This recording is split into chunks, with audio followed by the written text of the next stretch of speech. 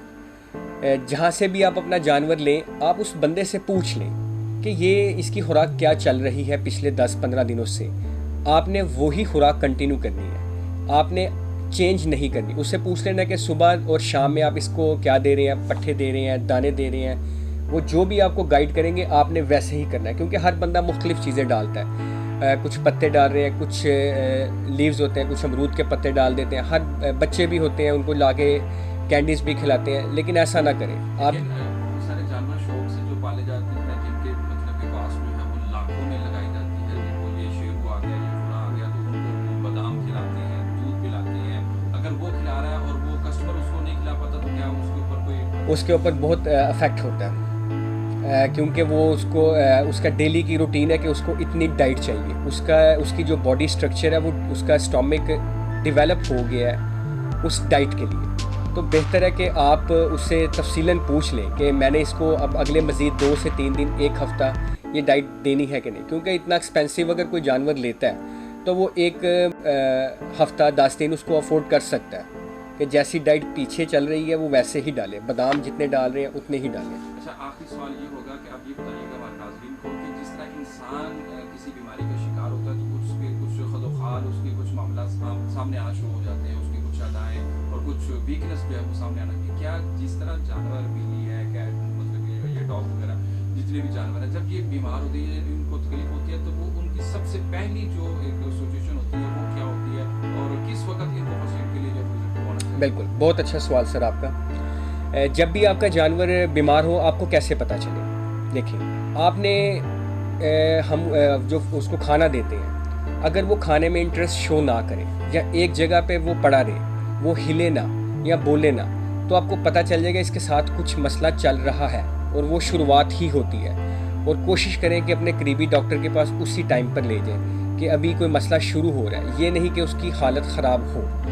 باقی جو sign symptoms ہوتے ہیں, اگر کسی کو وامٹ ہو یا کسی کو لوز ڈائریا ہو وہ تو پتہ چل جاتا ہے, لیکن کہ اگر اس کو اور کوئی مسئلہ کیا چل رہا ہے, ان میں بہت سی بیماری ہیں, مطلب ایک نہیں ہزاروں جیسے انسانوں میں ہیں.